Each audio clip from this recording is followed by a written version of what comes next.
The Lord be with you. And with your spirit.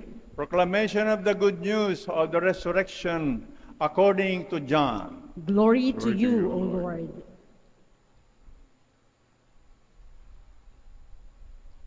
Early in the morning, the first day of the week, while it was still dark, Mary Magdalene came to the tomb. She saw that the stone had been moved away. So she ran off to Simon Peter and the other disciple, the one Jesus loved, and told them, "The Lord has been taken from the tomb. We don't know where they have put him." At that, Peter and the other disciples started out on their way toward the tomb. They were running side by side, but then the other disciple outran Peter and reached the tomb first. He did not enter, but bent down to peer in and saw the wrappings lying on the ground. Presently, Simon Peter came along behind him and entered the tomb. He observed the wrappings on the ground and saw the piece of cloth which had covered the head, not lying with the wrappings, but rolled up in a place by itself. Then the disciple who had arrived first at the tomb went in. He saw and believed. Remember, as yet, they did not understand the scripture that Jesus had to rise from the dead. The good news of our salvation. Praise to you, Lord Jesus Christ.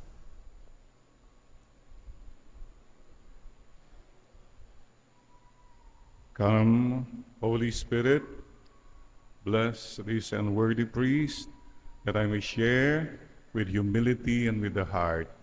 Come, Holy Spirit, come. Sisters and brothers, Happy Easter.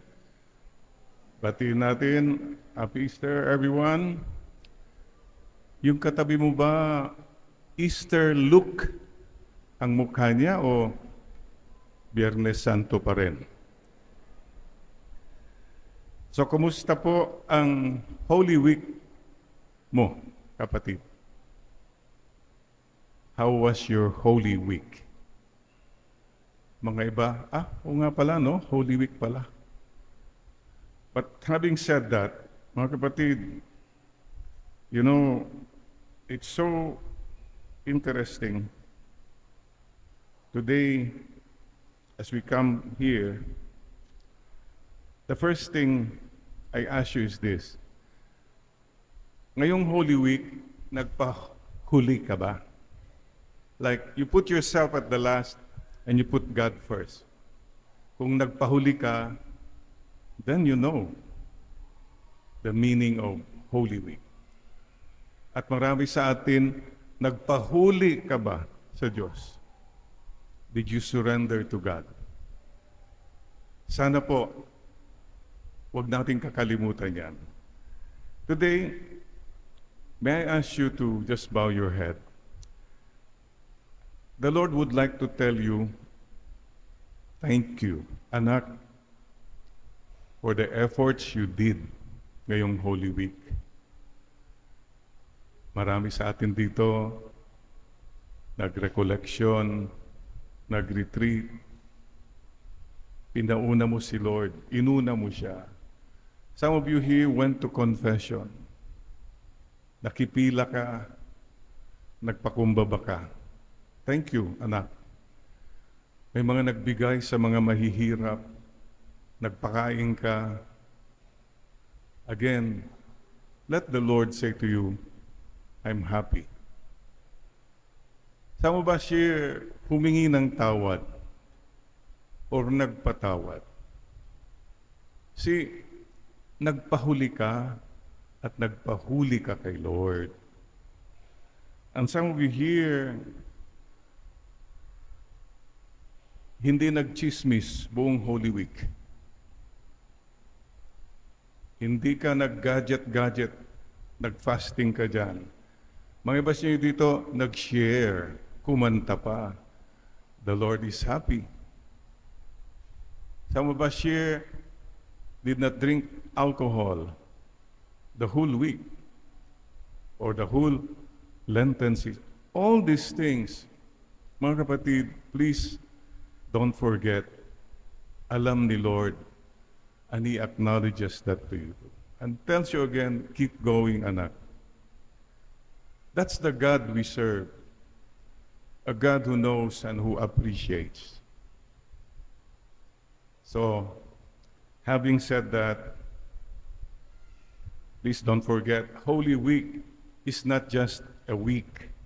Easter is not just a day. It is a season.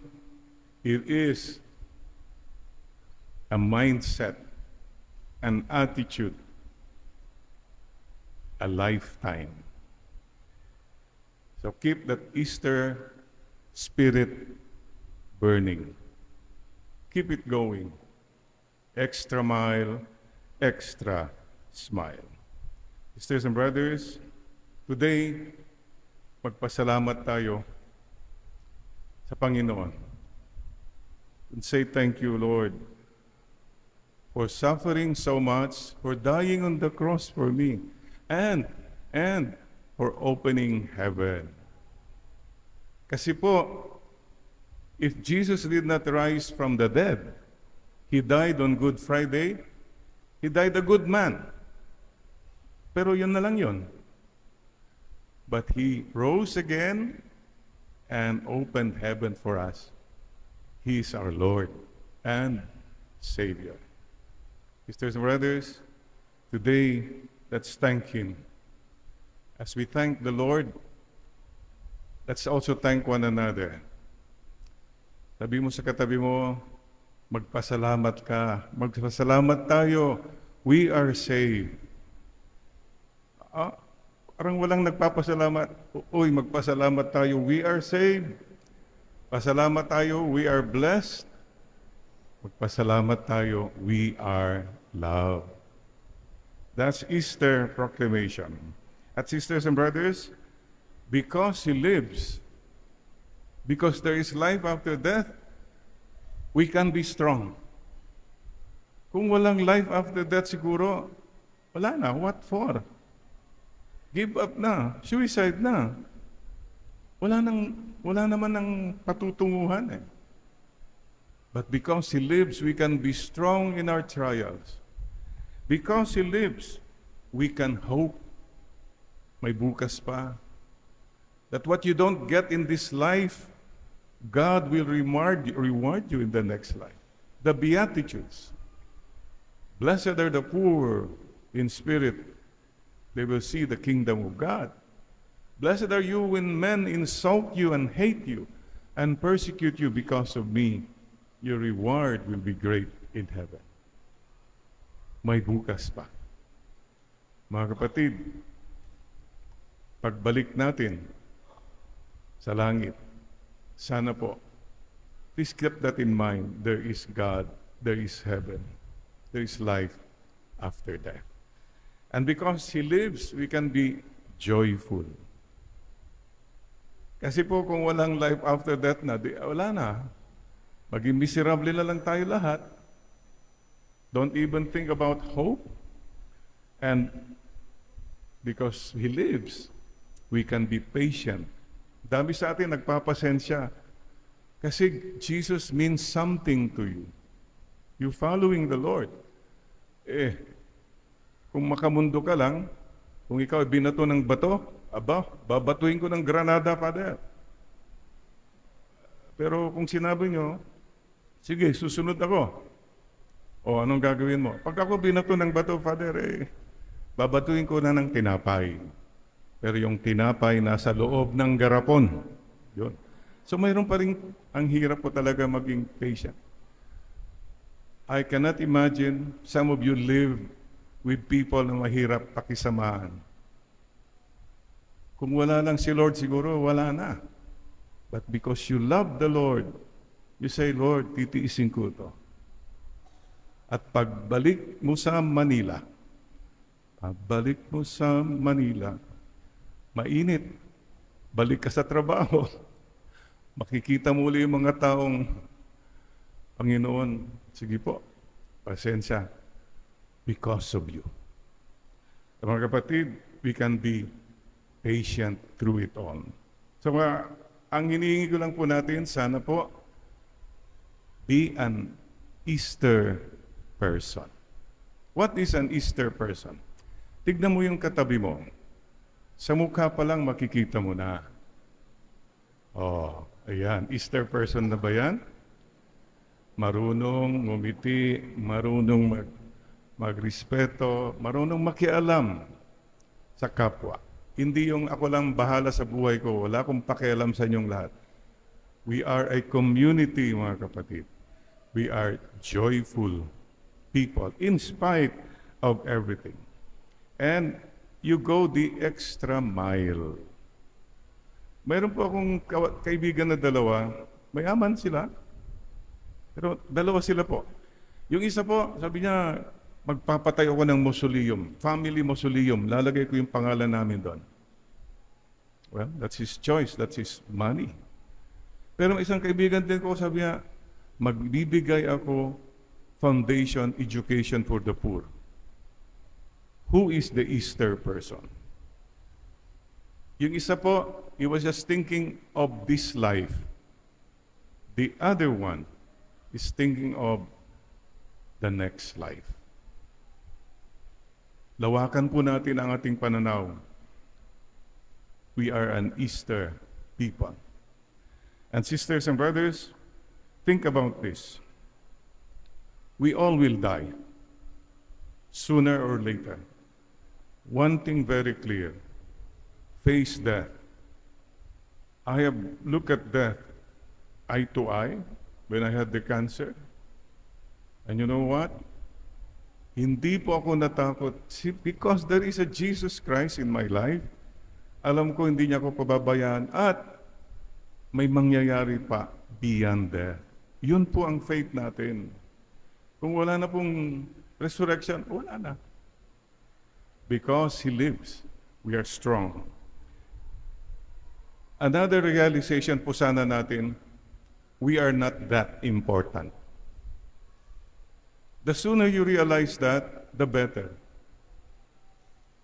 Some people think they are the most important person in the whole world. The world revolves around them. No, mga kapatid, sinabi ni Jesus sa suffering niya, we are not that important. And number 3, we are not in control. We cannot control everything and everyone. The sooner you accept that, the better. But why can we accept that? We all will die. I can accept that because I know I will live again with Jesus Christ. Yun yun. We are not that important. Yes, I'm not that important. But God loves me. I am important to God. That's why it's okay to let go. And number 3, we are not in control. No. I don't want to control anymore. He is in complete control. Sana po, may mga tornilyo na yan na mapaluwag na natin para hindi mahigpit ang ating buhay. Pati ang ating mga mukha ang hihigpit, luwagan natin ng konti. Sisters and brothers, hold on to Christ. Why Christ? Well, let's put it this way. There were many great men, great leaders of religion. Pero there was only one leader of religion who died, crucified. May iba, tumanda lang, mga iba, hindi natin alam. But he died, crucified, slow, painful death. How about all those great leaders of religion? Namatay na sila. There's only one who lived again. Siya ang sinusundan natin. He will lead us all the way out of this world into eternity. So thank you, Lord, for your love for us all. Sisters and brothers, please don't forget to pray for Easter. Sana Easter na rin sa bayan natin. Parang Via Dolorosa pa rin. Ang bigat, ang daming naghihirap, at may mga nagpapahirap sa ating mga kababayan. Dear Lord, sana mawala na po yung mga magnanakaw, mga clowns, tyrants. Mahal po nyo ang aming bayan. Let there be an Easter in our country. Sana po, Lord, sana soon. Sisters and brothers, nagpahuli ka ba at nagpahuli ka ba? This is the Easter Holy Weeks, and this is our mission. Please continue that. Take the road na nagpapahuli ka na lang at yung magpapahuli ka na kay Lord. And you will never regret it, and you are free. A joy which the world cannot give nor take away.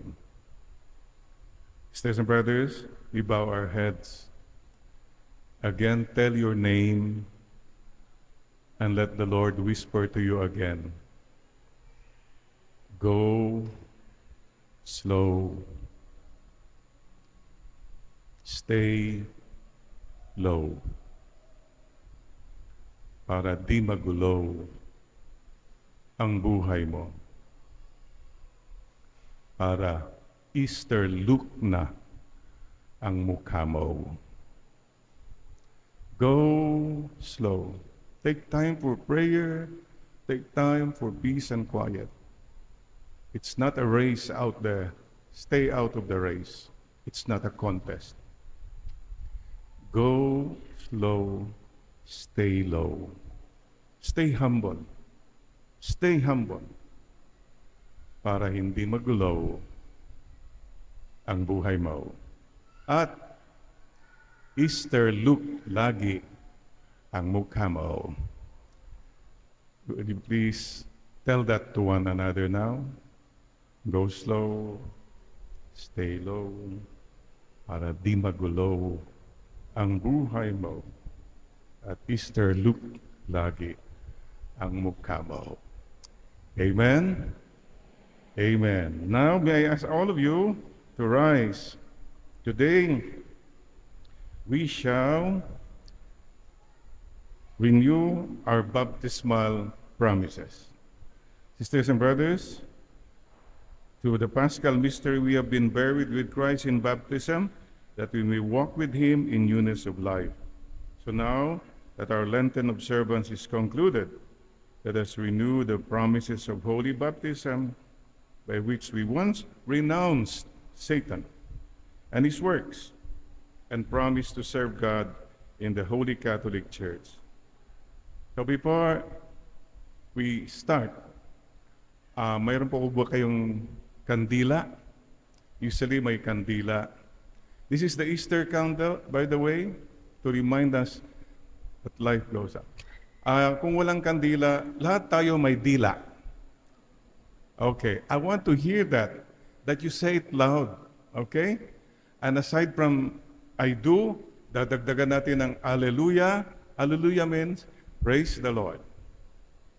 Okay? So now, we're talking to God. Please smile to God when you renew your promise. My dear brothers and sisters, I ask you now, do you renounce sin so as to live in the freedom of the children of God? I do. Hallelujah. Hallelujah. Praise the Lord. Oh, we'll do it one more time. I do. Hallelujah. Hallelujah. Praise the Lord. Yes, Lord. I ask you now, do you renounce the lure of evil so that sin may have no mastery over you? I do. Hallelujah. Praise the Lord. Do you renounce Satan, the author and the prince of peace? I do. Hallelujah. Praise the Lord. I ask you, do you believe in God, the Father Almighty, the Creator of heaven and earth? I do. Hallelujah. Hallelujah. Praise the Lord. You believe in Jesus Christ, His only Son, our Lord, was born of the Virgin Mary, suffered death and was buried, rose again from the dead, and is seated at the right hand of the Father. I do. Hallelujah. Praise the Lord. And do you believe in the Holy Spirit, the Holy Catholic Church, the communion of saints, the forgiveness of sins, the resurrection of the body, and life everlasting? I do. Hallelujah. Praise the Lord. Palakpakan natin ang Panginoon. Yes, Lord. Thank you, Lord. Thank you, everyone. To brothers and sisters, may the Lord Almighty give us new birth, and with the water and the Holy Spirit has bestowed on us forgiveness of our sins, keep us by His grace to our promises, along with your personal, individual resolution and promise. Would you like to whisper that to the Lord now? A little gift for the Lord, a little gift to yourself. Maybe, Lord, I'll try to smile more often. Bahala ka na. Lord, hindi na po ko maninigaw. Hindi na po ko magnanakaw. Hindi na po magiging matapang, masungit, mayabang, chismosa, chismoso. These are the things that come from the heart. Mula sa puso. Nagpapasalamat po kami, Lord. Salamat po sa pagmamahal niyo sa amin. You loved the world so much. You loved us so much. You gave your only begotten Son, who suffered, died, and rose again, that we will have eternal life. Amen. At mga kapatid, mapalad po tayo. We are blessed. Amen? Amen. Sabi mo sa katabi mo, mapalad tayo lahat. Thank you very much. Amen.